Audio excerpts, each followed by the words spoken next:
Alhamdulillah wassalatu wassalamu ala Rasulillah wa ala alihi wa sahbihi wa man walah wa ba'd.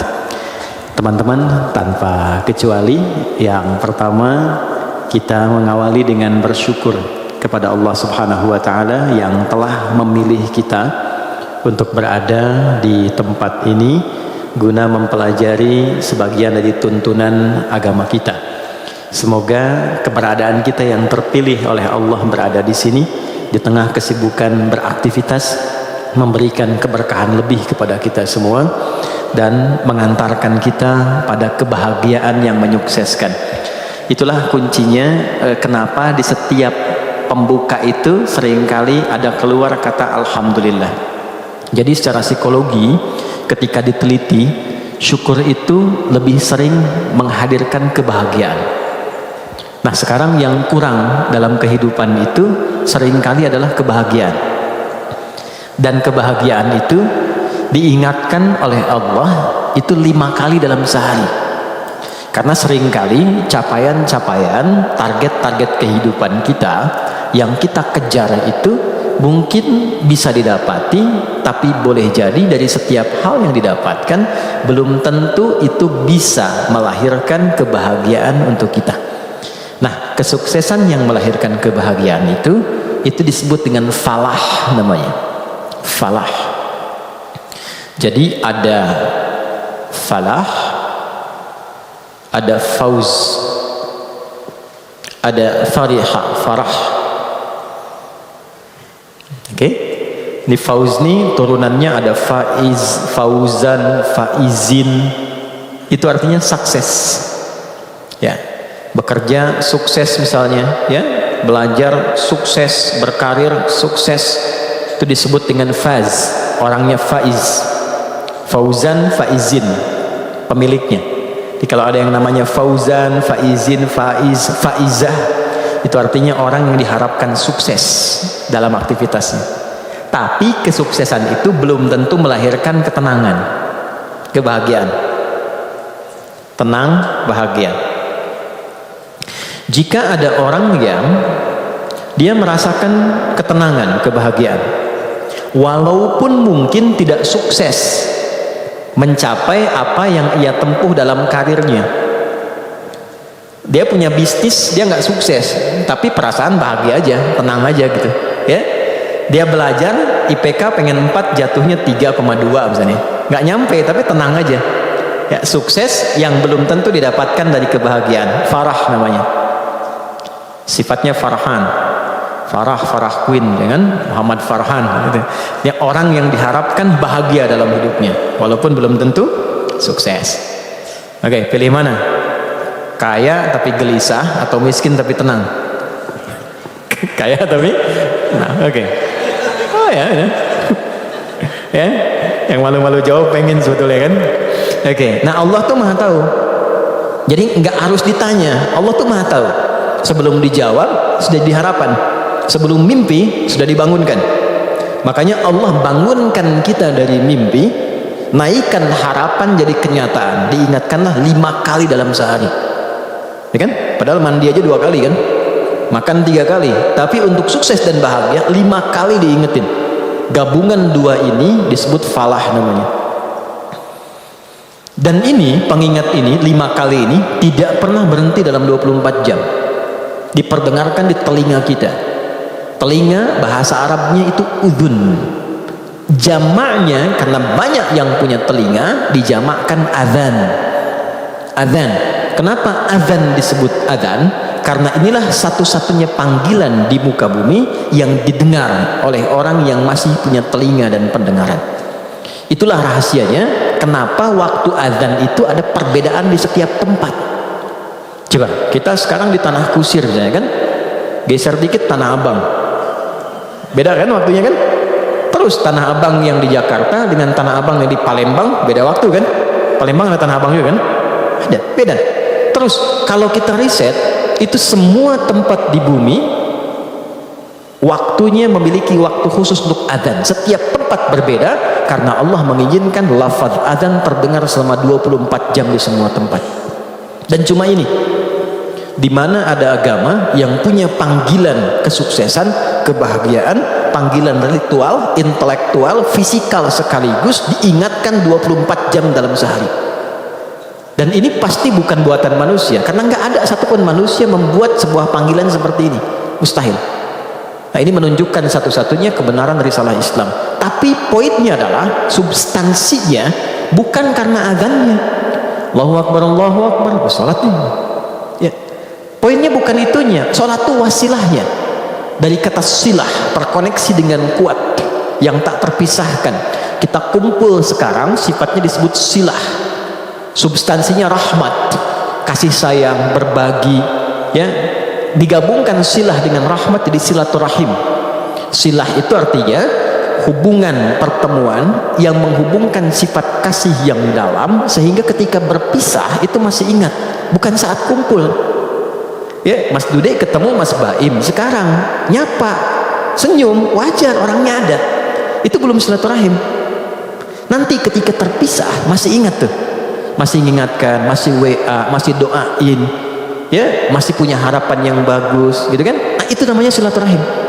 Jadi silaturahim itu nampaknya bukan saat kumpulnya, saat pisahnya.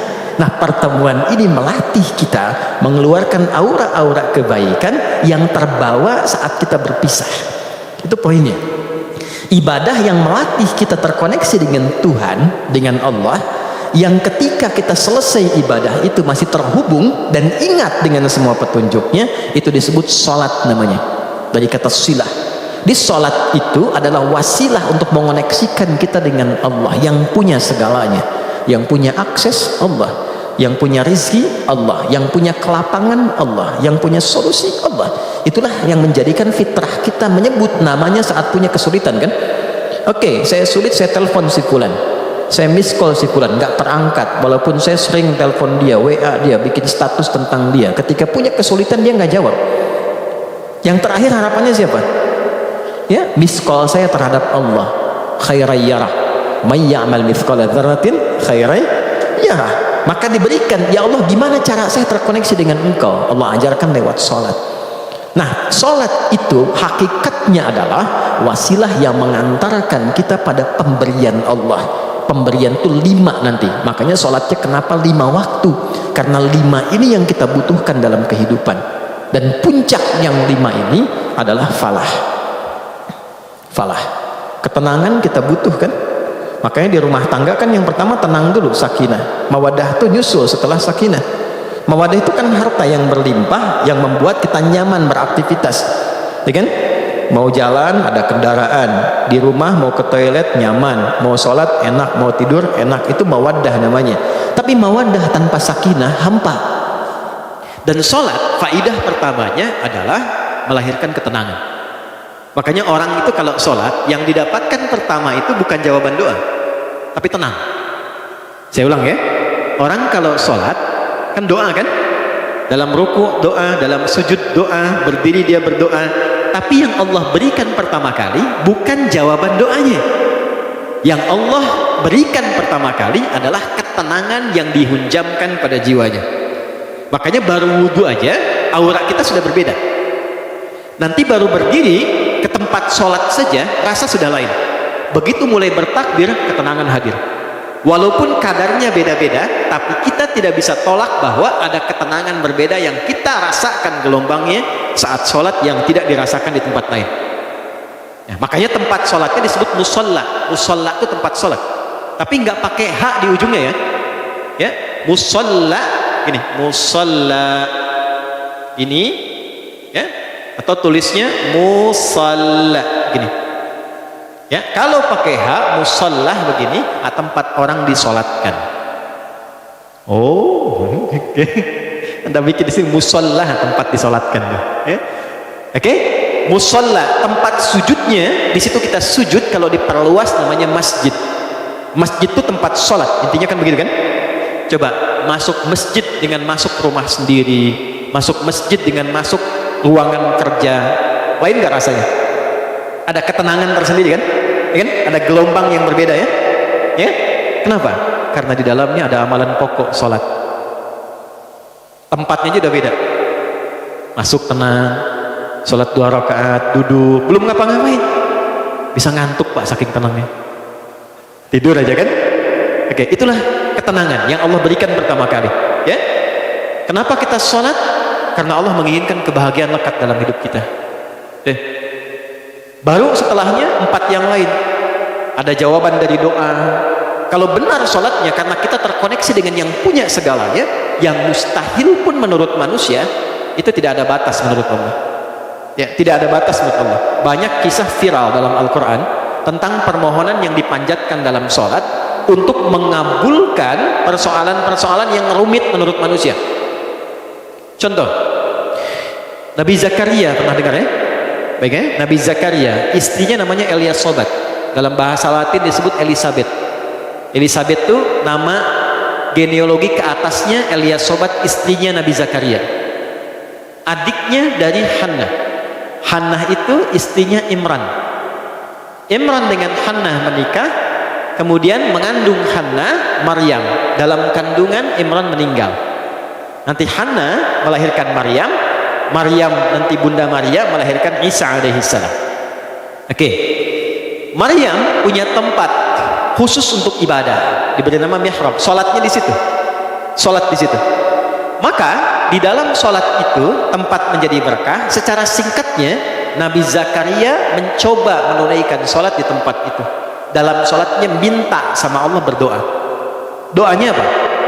Doa memohon supaya istrinya diberikan oleh Allah karunia bisa mengandung dan melahirkan keturunan.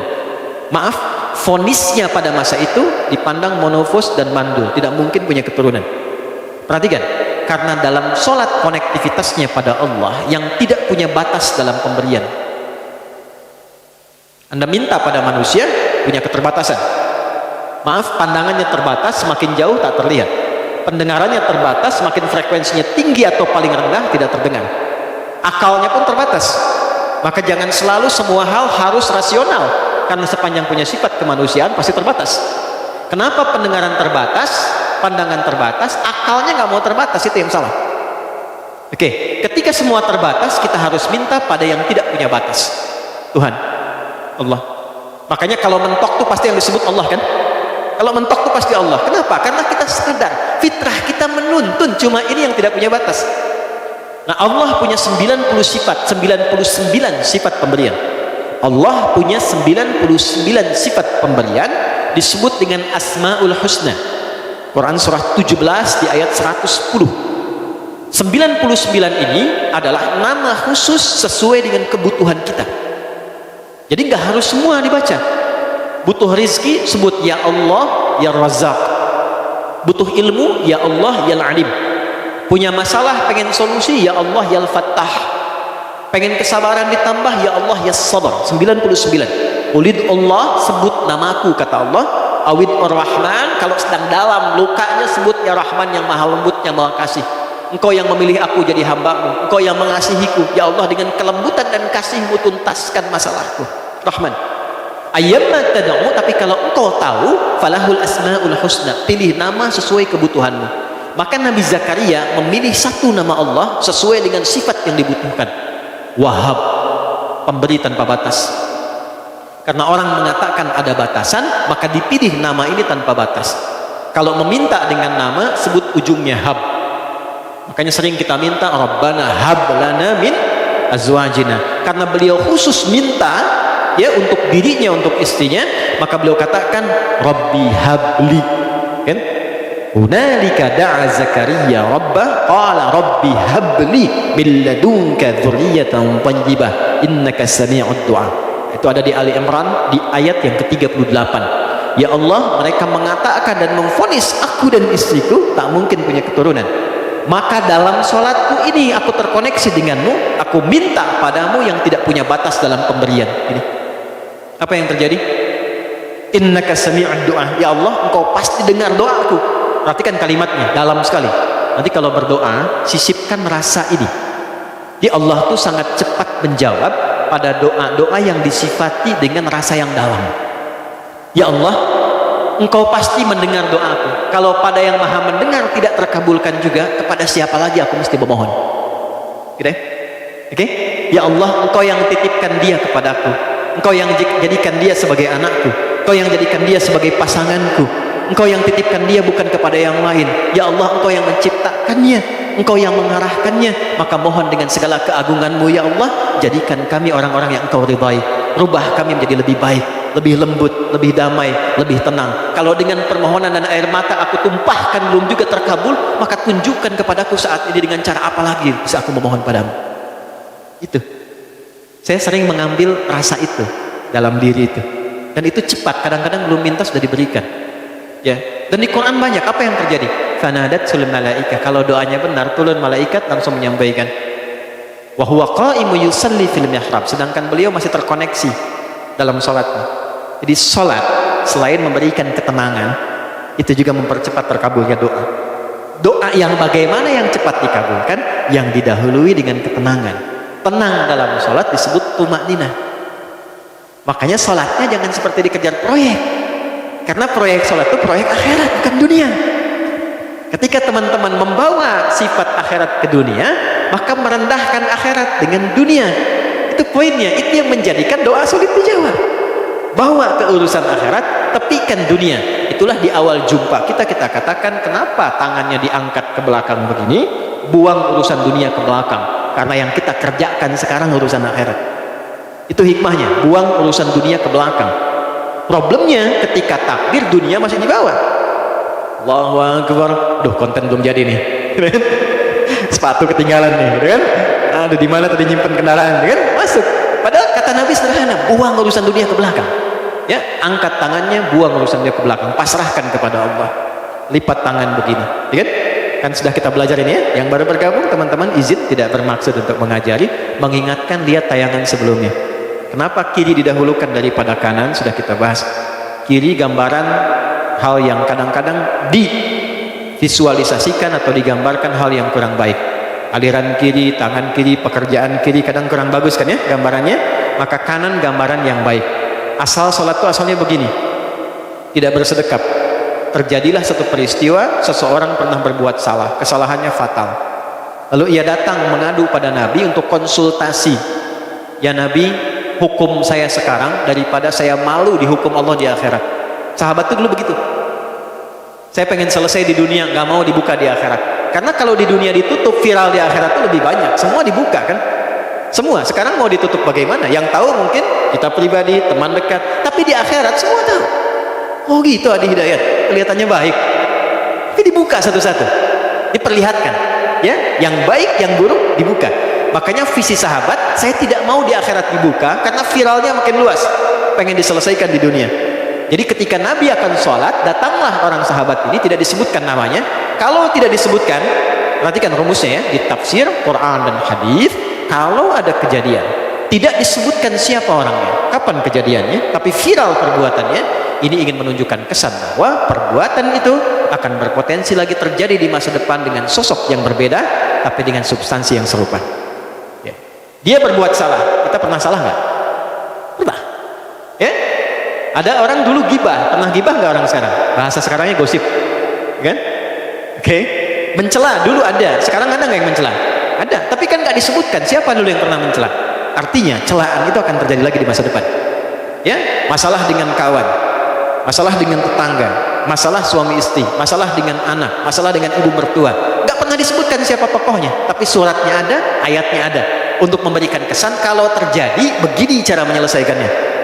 Maka dia katakan, ya Rasulullah, hukum saya salah. Hukum saya salah. Tibalah waktu sholat. Kata Nabi, kita sholat dulu, nanti habis sholat baru kita selesaikan. Maka saat sholat itulah turun Quran surah ke-11 Hud ayat 114. Aqimis sholata tarafain nahar wa zulafan minal lail. Perhatikan, ini indahnya. Innal hasanati yudhibnas sayyi'at. Tunaikan sholat, jangan tinggal. Tunaikan sholat, jangan pernah tinggal. Yang 5 waktu itu. Apa yang dahsyat dalam sholat itu? Allah lompat dulu untuk menghibur hati kita. Gak ada orang yang tidak pernah salah, kata Allah. Ya, kecuali Nabi Rasul yang dijaga dari kesalahan, namanya maksum.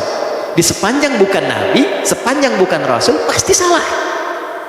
Jadi percuma menuntut seseorang itu untuk selalu benar. Karena sifat manusia pasti salah. Ya kita turunkan babnya ya. Ya.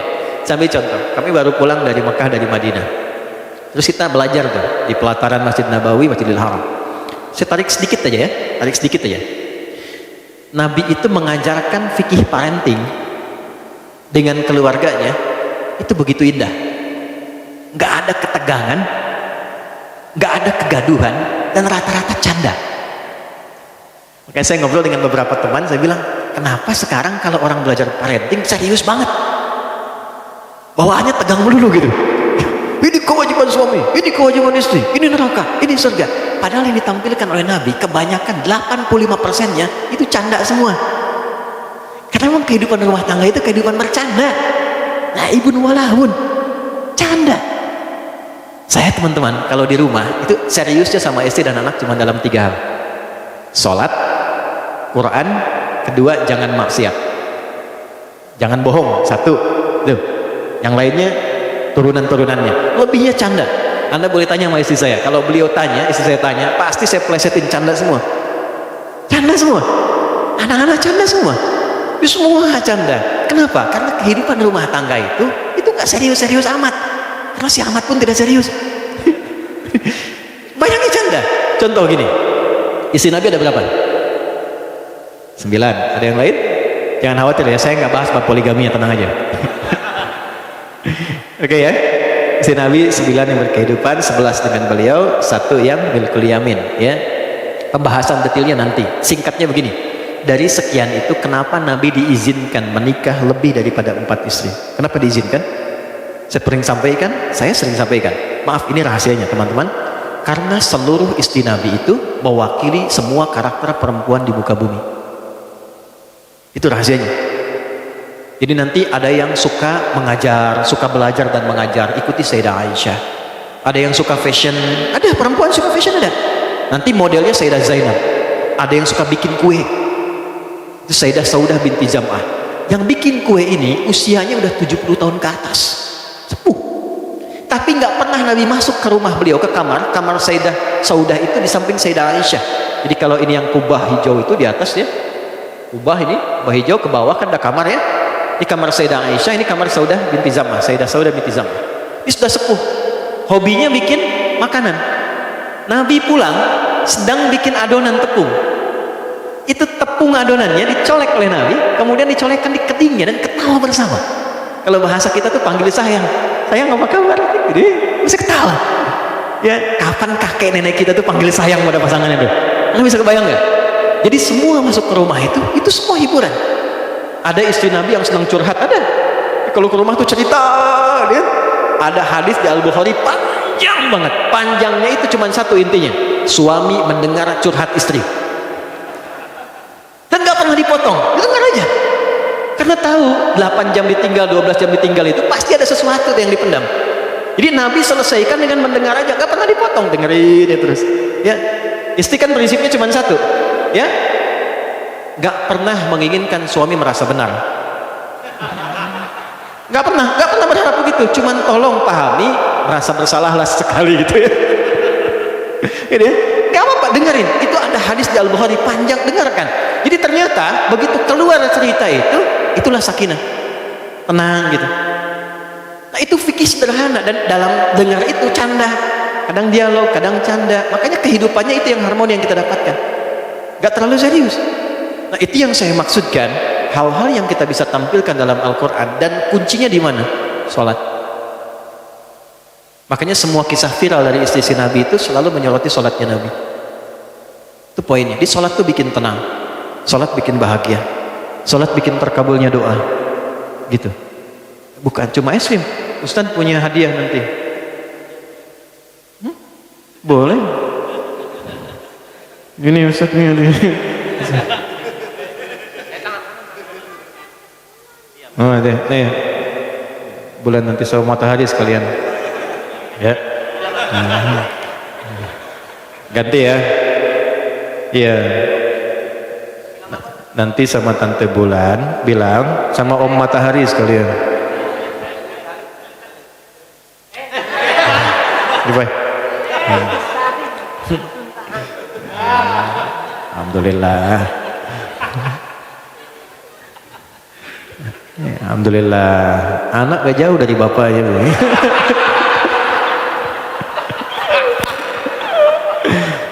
Insyaallah baik. Saya senang anak-anak, sangat senang. Jadi saya tuh nggak pernah komplain tentang anak-anak. Apa aja, kalau di kajian ada ini, nggak marah saya. Apa? Karena mereka belajarnya di situ. Itu poinnya. Tolong jangan marah sama anak. Pesan saya, jangan marah sama anak. Sederhana, karena mereka belum dihisab. Anda dihisab. Kan tidak lucu yang dihisab marah pada yang belum dihisab. Ya kan? Anak tuh kalau salah, Allah nggak marah karena dia sedang belajar. Bas, masa Allah yang Tuhan tidak marah pada yang tidak dihisab? Kita yang bukan Tuhan marah pada yang tidak dihisab dan kita dihisab. Gitu. Jadi kalau anak itu ada sesuatu yang berbeda, yang pertama dilakukan istighfar dulu. Karena anak hanya mendengar dan melihat apa yang dia lihat dan dia dengar. Lalu setelah itu mohonkan kepada Allah kebaikan. Biasanya kalau orang tua itu sudah memulai dengan kebaikan, itu langsung anak tanpa diminta jadi baik. Itu rumus. Jadi kalau pengen anak itu soleh, kuncinya satu. Orang tuanya memperbaiki diri menjadi baik. Itu langsung gak diminta jadi baik. Itu udah pasti. Rumusnya udah begitu. Ayatnya banyak di Quran. Ya. Naik sini lagi. Ini sholat. Jadi sholat yang baik membuat kita lebih tenang. Sholat yang baik membuat kita lebih enak berdoa.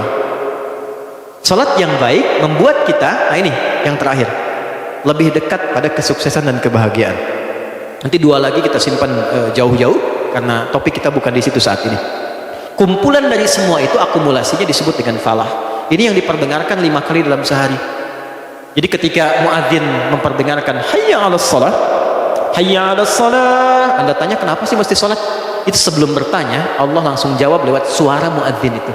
Hayya 'alal falah, supaya engkau bahagia, supaya engkau sukses, supaya engkau tenang hidupnya di kehidupan pribadimu, rumah tanggamu, di kehidupan sosialmu, pekerjaanmu. Teman-teman kalau mau cek, keluarkan semua ayat Quran tentang sholat, semua problemnya tuntas di atas hamparan sajadah. Ya, teman-teman yang perempuan pernah dengar Nabi Yakub gak? Masalahnya dengan anak kan, 12 anak, kasus Yusuf kan, itu ditumpahkannya di mana? Lihat Quran surah 12 ayat 86 itu, di atas sajadah. Innama ashku bathi wa huzni ila Allah. Aku tuh kalau punya masalah sedikit pun, yang aku tumpahkan, curhatnya, share-nya, tumpahkan di atas sajadahku, kata Nabi Yakub alaihissalam. Jadi begitu ditumpahkan, minimal ketenangan ada, walaupun solusi belum datang. Gak percaya silakan ya, punya proyek misalnya kan, belum jadi nih, ada tantangan, ada problem, bawa lewat sholat, tumpahkan di atas sajadah. Begitu keluar air mata, ketenangan tiba. Tenang itu mahal, walaupun proyeknya belum tuntas, tapi ketenangan ada. Nah, dengan tenang itu ada kejernihan berpikir, kadang-kadang muncul ide baru dengan proyek yang baru yang menutup apa yang telah kita resapi sebelumnya. Ya. Di rumah tangga juga begitu. Kalau ada masalah, curhatnya Allah sudah bentangkan di Quran, curhatkan kepadaku. Itu bahasa Quran. Karena yang paling aman itu yang ini, yang menguasai kita. Tumpahkan ke sini. Minimal kalau belum datang solusi, ada ketenangan. Jadi lebih damai.